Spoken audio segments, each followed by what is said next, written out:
est-ce qu'un chrétien peut pécher? Qu'est-ce que le péché? Alors, dans la lettre de Jean, je vous invite déjà à voir mon autre vidéo sur le chapitre 6, 7, 8 de la lettre aux Romains, ce que Paul dit de ces 3 chapitres. Et maintenant, je vous invite à ouvrir votre Bible, le Nouveau Testament, presque à la fin du Nouveau Testament, la première lettre de Jean, la première épître de Jean. Alors, Jean dit les deux choses. Celui qui dit qu'il ne pêche pas est un menteur. Et plus loin, il dit, le chrétien ne pêche pas. C'est pour ça qu'en prenant un demi-verset dans une de cette lettre de Jean, puis en mettant à côté de lui un demi-verset de chapitre 6, 7, 8 aux Romains, et puis si on prend encore un autre demi-verset ailleurs de la Bible, on peut échafauder toute une théorie. Alors, c'est comme si on lit un livre de Victor Hugo ou de Camus ou de Maupassant, puis on prend Camus, il pleut sur cette montagne. Tiens, les livres de Camus parlent de pluie et de montagne. Alors que je ne sais pas si un des livres de Camus parle de pluie et de montagne, mais le thème central de Camus, c'est le soleil et la mer. Tous ceux qui ont fait leur collège en France savent ça. En Suisse, on le sait nettement moins. Parce qu'on n'apprend pas l'histoire de France autant que les Français. Mais enfin, et les autres Français. Bon, ce que je voulais dire, c'est que Jean, il n'a pas écrit une lettre pour qu'on lise la fin, mais pas le début. Si vous recevez une lettre de quelqu'un, vous lisez pas un petit bout, un petit bout, un petit bout. Alors, je vais vous lire des petits bouts en suivant. Donc, première lettre de Jean, verset 5. Je fais ce que je dis de pas faire, mais lisez, fermez la vidéo, trouvez votre Bible, puis lisez la première lettre de Jean, chapitre 1, 2, 3. Vous n'avez pas besoin de moi. Alors, je vous donne je vous lis 2, 3 passages. Chapitre 1, verset 5. Dieu est lumière, il n'y a en lui pas de ténèbres. Si nous disons que nous sommes en communion avec lui, donc être en communion avec lui, c'est constamment. Le chrétien, il est constamment en alliance, en communion avec Dieu. Et pas dans un endroit plus que dans un autre. Et que nous marchions dans les ténèbres, nous mentons et nous ne pratiquons pas la vérité. Mais si nous marchons dans la lumière, comme il est lui-même de la lumière, nous sommes mutuellement en communion et le sang de Jésus, son Fils, nous purifie de tout péché. Si nous disons que nous n'avons pas de péché, nous nous séduisons nous-mêmes et la vérité n'est point en nous. Si nous confessons nos péchés, c'est pas parler de repentance, c'est autre chose, c'est métanoïa. Donc on confesse ses péchés à Dieu. Il est fidèle et juste pour nous les pardonner et pour nous purifier de toute iniquité. Alors, iniquité, c'est anomos. Nomos, c'est la Torah, c'est la loi. Anomos, c'est sans loi. C'est sans. Alors, l'iniquité, c'est un mot que personne ne comprend. Si nous disons que nous n'avons pas péché, nous le faisons menteur et sa parole n'est point en nous. Chapitre 2, mes petits enfants. Donc ça s'adresse à chaque chrétien qui vient de se convertir. De 80 ans, de 50 ans, peu importe sa place dans l'église, j'ai envie de dire. Son titre, les études de pasteur qu'il a fait ou pas. Mes petits-enfants dans la foi qui venaient de vous convertir. peu importe votre passé et vos titres et vos statuts et votre expérience, etc. Je vous écris ces choses afin que vous ne péchiez point. Donc, on est menteur si on dit qu'on ne pêche pas, mais on ne doit pas pécher. Si quelqu'un a péché, nous avons un avocat auprès du Père, Jésus-Christ le juste, il est lui-même une victime expiatoire pour nos péchés, non seulement pour les nôtres, mais pour ceux du monde entier. Verset 9 du chapitre 2, celui qui dit qu'il est de la lumière et qui est son frère est encore dans les ténèbres. Donc, la lumière, c'est l'amour. La haine, ça peut être le mépris. Ça peut être l'orgueil de se penser très supérieur à tout le monde. On n'a pas forcément une haine, mais au moment où on a de l'orgueil, au moment où on se sent quelqu'un d'important, etc., on va considérer un ou plusieurs autres ou quelques personnes comme moins importantes que nous, ou comme méprisables, ou comme qui se trompent, etc. Alors, haine, c'est pas forcément,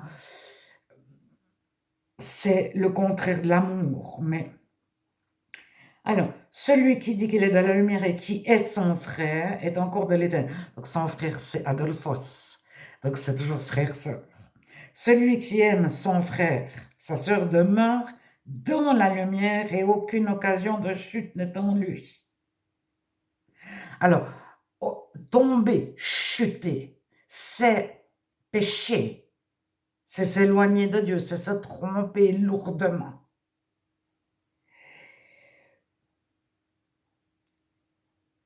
Celui qui est son frère est dans les ténèbres, il marche dans les ténèbres parce qu'il ne sait où il va, parce que les ténèbres ont aveuglé ses yeux. Je vous écris, mes petits enfants, parce que vos péchés vous sont pardonnés à cause de son nom. Alors, lorsqu'on va à Jésus, on a le vieil homme, on a la vieille nature. Avant d'être chrétien, on n'avait pas le Saint-Esprit et on avait forcément soit de l'orgueil, soit de la culpabilité. Les deux sont inséparables quasiment. Et on aimait peut-être beaucoup de personnes, mais il y a peut-être une personne à laquelle on ne pardonnait pas, ou qu'on n'aimait pas, ou qu'on ne voulait pas qu'elle existe. Il y a des gens qui ne voudraient pas que tel genre de personne existe. Alors, soit il faut une loi, soit Bon. Alors, je saute au chapitre 3. Voyez de quel amour le Père, voyez quel amour le Père, donc Dieu, nous a témoigné pour que nous soyons appelés enfants de Dieu. Il faut avoir le Saint-Esprit. Et nous le sommes. Donc, nous sommes enfants de Dieu. Est-ce que tous ceux qui lisent ce passage ne le sont pas forcément?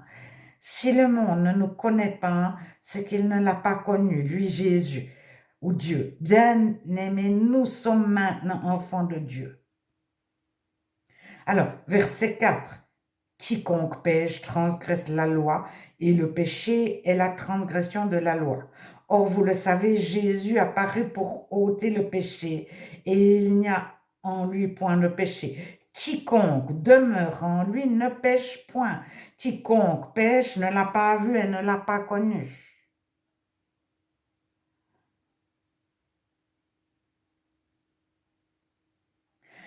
Verset 7, petits enfants, que personne ne vous séduise, celui qui pratique la justice.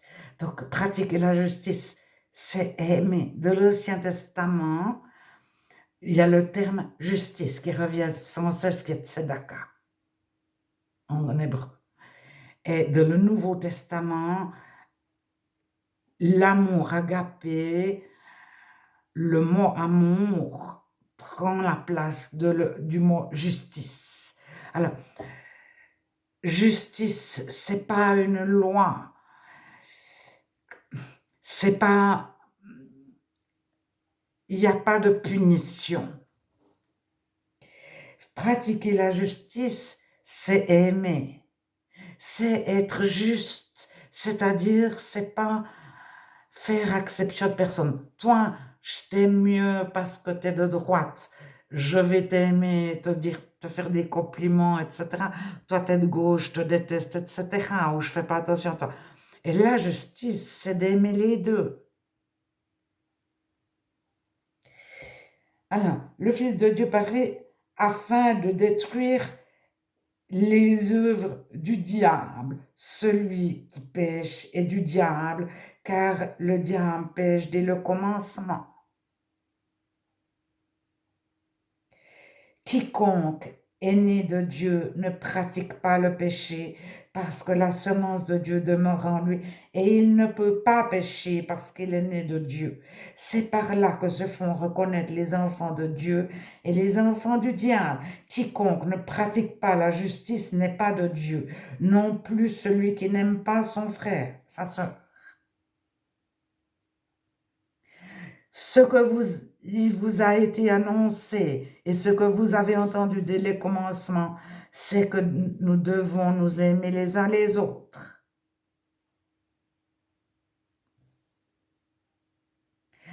Ne vous étonnez pas, frères et sœurs, si le monde vous hait. Nous savons que nous sommes passés de la mort à la vie parce que nous aimons les frères. Celui qui n'aime pas demeure de la mort. Quiconque est son frère est un meurtrier. Vous savez qu'aucun meurtrier n'a la vie éternelle demeure en lui. Nous avons connu l'amour en ce que Jésus a donné sa vie pour nous. Nous aussi, nous devons donner notre vie pour les frères et sœurs. Si quelqu'un possède les biens du monde et que voyant son frère dans le besoin, il lui ferme ses entrailles. Donc, ça veut dire qu'il ne le nourrit pas. Comment l'amour de Dieu demeure-t-il en lui? Donc, c'est pas que Jacques, hein, enfin, Jacques, c'est pas ce qu'il dit, mais enfin, il y a beaucoup de versets de la Bible qui ont été sortis et il y a des livres entiers, ce que je vous lis, mais ça prend toujours une phrase pour faire un livre. Mais personne, enfin très peu, lisent une fois le texte en entier. Alors, on se base sur la Bible ou pas?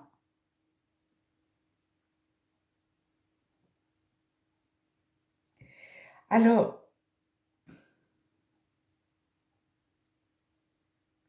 petits enfants, n'aimons pas en parole et avec la langue, mais avec action et avec vérité, ou avec action à la vérité. Euh, Par exemple, il y a toute une polémique, enfin il y a quelque chose qui a été repris. Celui qui pratique le péché. Quiconque est né de Dieu ne pratique pas le péché. Et il y en a qui font de la différence entre pécher une fois et pratiquer le péché, c'est-à-dire toutes nos pensées sont voilà, mais on aime les gens parce qu'on aime de Dieu. On ne hait pas son frère. Alors il y en a qui disent, on ne hait pas les chrétiens, mais on peut haïr les non-chrétiens. Et si on lit au verset 2 du chapitre 2, Jésus est lui-même une victime expiatoire pour nos péchés, non seulement pour les nôtres, mais aussi pour ceux du monde entier. Alors, si de toute notre vie, on est constamment en train de détester ceux-là, d'être fâché avec ceux-là, d'être plein de rancœur contre ceux-là, etc. C'est très différent que si on aime, on pardonne, on se sait pardonner, etc. Puis tout à coup, il y a quand même quelqu'un, ça nous énerve un peu. Et puis Dieu, on lui dit, celui-là, franchement, alors moi, j'arrive pas à l'aimer du tout. Et on reçoit pour cette personne l'amour de Dieu.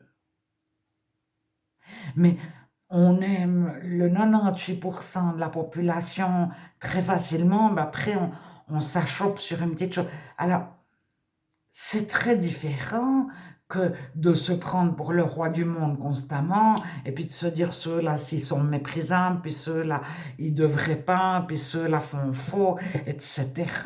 Alors, Jésus fait leur procès. Je vais peut-être faire une autre vidéo.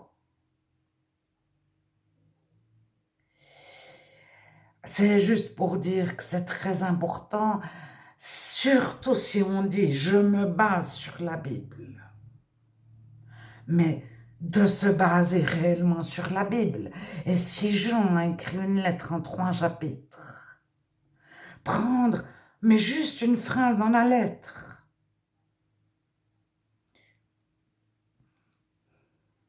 Alors Jean, il dit, on est menteur si on dit qu'on ne pêche pas, puis après il dit, le chrétien ne pêche pas du tout.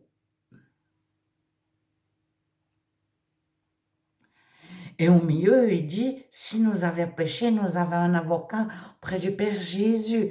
Ça veut dire que si le chrétien qui est né de nouveau, il a passé des ténèbres à la lumière, il était sous le tapis, il voyait que des choses pas jolies, il arrive sur le tapis, il voit le magnifique dessus du tapis, il ne savait pas en étant sous le tapis comment c'était magnifique dessus, il ne le voyait pas.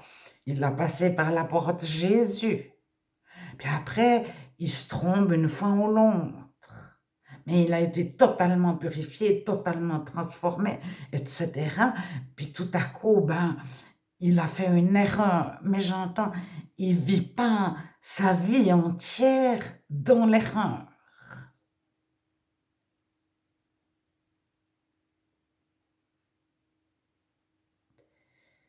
Moins quelques heures, encore moins en essayant de mettre une façade quelques heures par jour ou par semaine pour prouver qu'au moins on n'est pas comme ça.